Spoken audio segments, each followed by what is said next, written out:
গাজরের হালুয়া, গাজরের বরফি তো আমরা অনেকেই বানিয়ে খেয়েছি, কিন্তু এই গাজরের রসমালাই একবার এইভাবে বানিয়ে খেয়ে দেখুন, স্বাদ কিন্তু মুখে লেগে থাকবে। একদম নরম তুলতুলে, মুখে দিলেই মিলিয়ে যাবে, মনে হবে যেন অমৃত খাচ্ছি।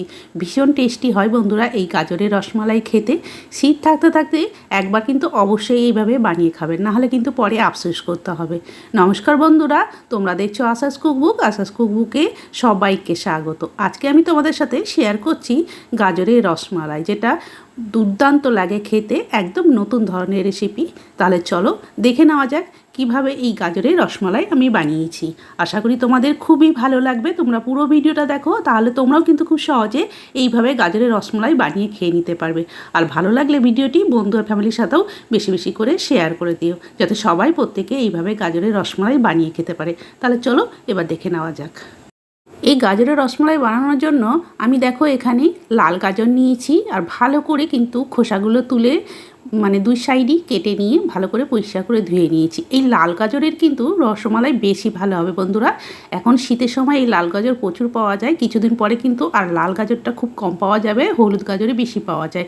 কিন্তু এই লাল গাজরেই কিন্তু বেশি ভালো টেস্টি হয় এই রসমালাই খেতে। তাই এই লাল গাজর থাকতে থাকতেই কিন্তু তোমরা অবশ্যই কিন্তু এই রসমালাই বানিয়ে খেয়ে দেখতে পারো, ভীষণ টেস্টি হয় খেতে। দেখতে পাচ্ছ আমি গাজরগুলোকে ছোট ছোট করে কেটে নিচ্ছি। গাজরের হালুয়া বানাতে কি তো হয়, মানে গ্রেট করতে হয়, অনেক টাইম লেগে যায়, কিন্তু এই রসমালাই বানাতে একদম সোজা, কোনো গ্রেট করতে হবে না। গ্রেট করার ঝামেলা ছাড়াই কিন্তু খুব সহজেই তাড়াতাড়ি হয়ে যাবে। দেখতে পাচ্ছ আমি গাজরগুলোকে কেটে নিচ্ছি, যে দিকটা একটু মোটা আছে মাঝখানে হাফ করে, তারপরে ছোটো ছোটো টুকরো করে পিস পিস করে কেটে নিচ্ছি। আর যে দিকটা সরু সেদিকটাই আমি মানে মাঝখানে কাটছি না, এইভাবেই কেটে নিচ্ছি।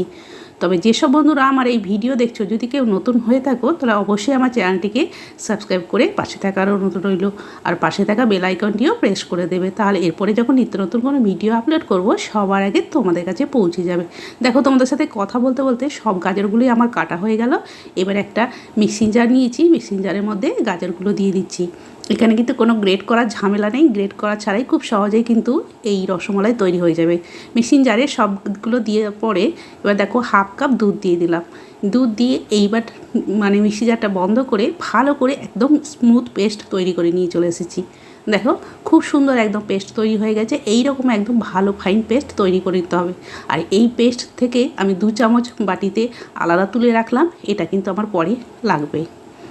এবার একটা নন স্টিকের এইরকম কড়াই নিয়ে নিয়েছি, তার মধ্যে আমি আগে 1 চামচ ঘি দিয়ে দিলাম। ঘি দিয়ে এইবার গাজরের পেস্টটা দিয়ে দিচ্ছি। এটা গ্যাসে বসার আগে বন্ধুরা এই কাজটা করে নেবে। সব পেস্টটাই আমি দিয়ে দিচ্ছি। দিয়ে দেওয়ার পরে তারপরে ওর মধ্যে আমি দিয়ে দেব চিনি।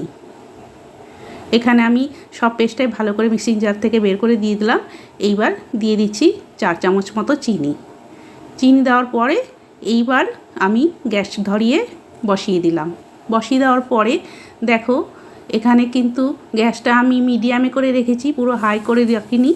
আর ওর মধ্যে দিয়ে দিলাম অল্প একটু ফ্লেভারের জন্য মানে এলাচের গুঁড়ো। এতে কিন্তু রসমালাইয়ের টেস্ট খুব সুন্দর হবে। এলাচের গুঁড়ো বাড়িতেই আমি গুঁড়ো করে নিয়েছি। এলাচের দানাগুলো, খোসাগুলো নিইনি, শুধু দানাগুলো নিয়ে বাড়িতেই আমি গুঁড়ো করে নিয়েছিলাম। দিয়ে সেই গুঁড়োটাই হাফ চামচ মতো দিয়ে দিলাম। এবার নাড়াচাড়া করে প্রথমে আগে গাজরটায় একটু ভালো করে এইভাবে নাড়াচাড়া করে নিচ্ছি, যাতে গাজরের কাঁচা গন্ধটা না থাকে। বন্ধুরা এখানে আমার গাজরেরটা কিন্তু 250 গ্রাম আমার এখানে গাজর ছিল, সেই গাজরটাই কিন্তু নিয়েছি।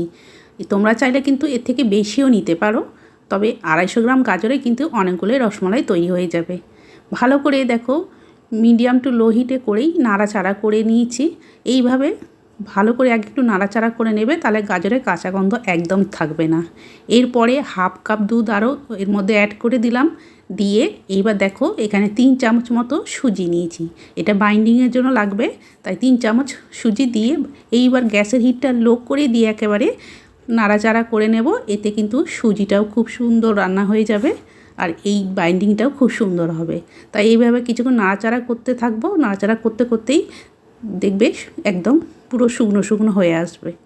দেখো আস্তে আস্তে কিন্তু শুকনো ভাব এসে গেছে। আরও একটু নাড়াচাড়া করে নেব, আর একটু শুকনো শুকনো ভাব করে নেব। তাই আরও কিছুক্ষণ আমি নাড়াচাড়া করে নিচ্ছি। দেখো আরও কিছুক্ষণ নাড়াচাড়া করতে করতে গাজরের এটা দেখতে পাচ্ছ একদম শুকনোভাবে এসে গেছে। গ্যাসের হিটটা অফ করে দিলাম। এবার আমি একটা প্লেটের মধ্যে ঢেলে নিচ্ছি। এই রকমভাবে এটা শুকনো শুকনো করে এই রকম যখন শুকনো ভাব আসবে তখন নামিয়ে নিতে হবে। দেখো খুব সুন্দর কিন্তু তৈরি হয়ে গেছে। এইবার একটু আমি ছড়িয়ে দিলাম যাতে ঠান্ডা হয়। এটা ঠান্ডা হতে থাক, ততক্ষণে আমি রসমালাইয়ের জন্য মালাইটা তৈরি করে নিচ্ছি। তার গ্যাস ধরিয়ে একটা কড়াই বসিয়ে দিয়েছি। 1/2 লিটার দুধের প্যাকেট, সেটা আমি দিয়ে দিলাম, পুরো 1/2 লিটার দুধ। এইবার ওর মধ্যে আমি দিয়ে দিচ্ছি চিনি। যেহেতু এখানে আমি আগেই গাজরে চিনি দিয়েছি, সে বুঝেই কিন্তু এখানে আমি 1/2 কাপের মতো চিনি দিলাম। 1/2 কাপ চিনি দিলেই কিন্তু হয়ে যাবে, যেহেতু গাজরেও চিনি দিয়েছি তার জন্য এখানে 1/2 কাপ চিনি দিলাম। দিয়ে নাড়াচাড়া করে নিলাম। দিয়ে হালকা একটু আগে গরম করে নিচ্ছি। হালকা একটু গরম হলে তারপরে এর মধ্যে আমি পাউডার দুধ মেশাবো। যেহেতু এটা ইনস্ট্যান্ট রসমালাইয়ের তৈরি করছি, তার জন্য এখানে দেখো 5 টাকা দামের যে মিল্ক পাউডার পাওয়া যায় সেইটা নিয়েছি, সেটাই দিয়ে দিলাম। হালকা একটু যখন গরম হবে তখন এটা দেবে, তাহলে খুব সুন্দর মিশে যাবে। দিয়ে এবার নাড়াচাড়া করে ভালো করে জাল করে নিচ্ছি। এই পাউডার দুধটা দিলে কিন্তু খুব তাড়াতাড়ি ঘন হয়ে যাবে। রসমালাইয়ের মালাইটা খুব সুন্দর তাড়াতাড়ি তৈরি হয়ে যাবে। যদি পাউডার দুধ না দিতে চাও তাহলে কিন্তু দুধটা অনেকক্ষণ জাল দিতে হবে, আর পাউডার দুধ দিলে খুব একটা বেশি জাল দিতে হবে না, তাড়াতাড়ি তৈরি হয়ে যাবে। এতেও আমি 1/2 চামচ দিয়ে দিলাম এলাচের গুঁড়ো। আর যে পেস্টটা আমি গাজরের তুলে রেখেছিলাম 2 চামচ, সেটা এই সময় দিয়ে দিলাম।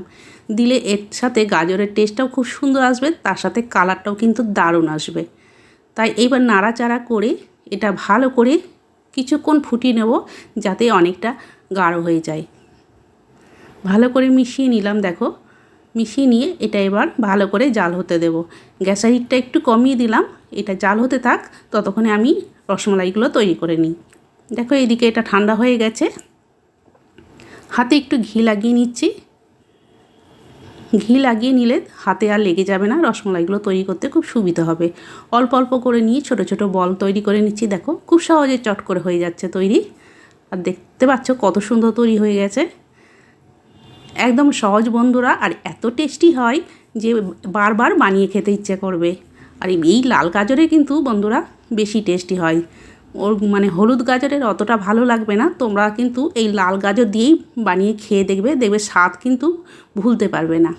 একে একে আমার সবগুলো বানানো হয়ে গেল। দেখো অনেকগুলোই কিন্তু হয়েছে। দেখতে পাচ্ছ কত সুন্দর লাগছে।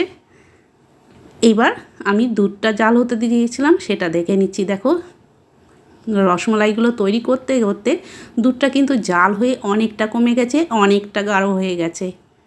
এই রকমই গাঢ় করতে হবে। এইবার রসমালাইগুলো যে তৈরি করলাম গাজরের, সেই বলগুলো একে একে দিয়ে দিচ্ছি। আর এই সময় কিন্তু গ্যাসের হিটটা কমিয়ে দিয়েছি। আর এই বলগুলো তো ভীষণ নরম, তাই একটু সাবধানে দিতে হবে। বেশি জাল করতে হবে না, মানে ভীষণ নরম এগুলো। তার জন্য একটা একটা করে দিয়ে তারপরে অল্প একটু জাস্ট ফুটিয়ে নেব। খুব বেশি জাল দিতে হবে না। আর একটু আমি পেস্তা কুচিও দিয়ে দিলাম, এতে টেস্টটা ভালো লাগবে। তোমাদের হাতের কাছে না থাকলে নাও দিতে পারো, বাদাম কুচিও দিতে পারো, তাতেও কিন্তু ভালো লাগবে খেতে। আর এটা বেশিক্ষণ ফোটাতে হবে না, যেহেতু আমাদের গাজরগুলো আগেই রান্না করা হয়ে গেছে, তার জন্য একটু সবাই ফুটেছে তখনই আমি গ্যাসের হিটটা অফ করে দিলাম। অফ করে দিয়ে এবার ঠান্ডা হওয়া পর্যন্ত ঢাকা দিয়ে রেখে দেবো। এতেই কিন্তু গাজরের ভেতরে মালাইগুলো ঢুকে খুব সুন্দর তৈরি হবে, তাই ঢাকা দিয়ে রেখে দিলাম। দেখো এইবার ঠান্ডা করা পর্যন্ত আমি রেখেছিলাম, ঠান্ডা হয়ে গেছে। ঢাকাটা খুলে এবার তোমাদের দেখাচ্ছি। দেখো অনেকটাই কিন্তু মালাইগুলো টেনে নিয়েছে। আর গাজরের বলগুলো দেখতে পাচ্ছ সাইজে কিন্তু আগের থেকে বেশ কিছুটা বড় হয়েছে।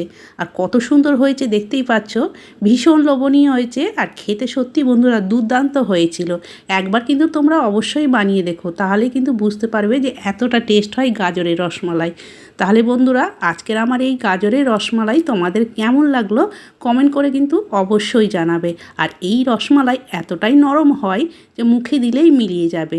এতটা টেস্টি হয় না, মনে হবে যেন এই শীতে যতদিনই পাওয়া যাবে গাজর এইভাবে বানিয়ে খাবো বারবার, তাই মনে হবে শুধু বারে বারে। এতটা টেস্টি হয়। তাহলে বন্ধুরা আজকের আমার এই রেসিপি যদি ভালো লেগে থাকে অবশ্যই বন্ধু ফ্যামিলির সাথে শেয়ার করে দেওয়ার অনুরোধ রইল।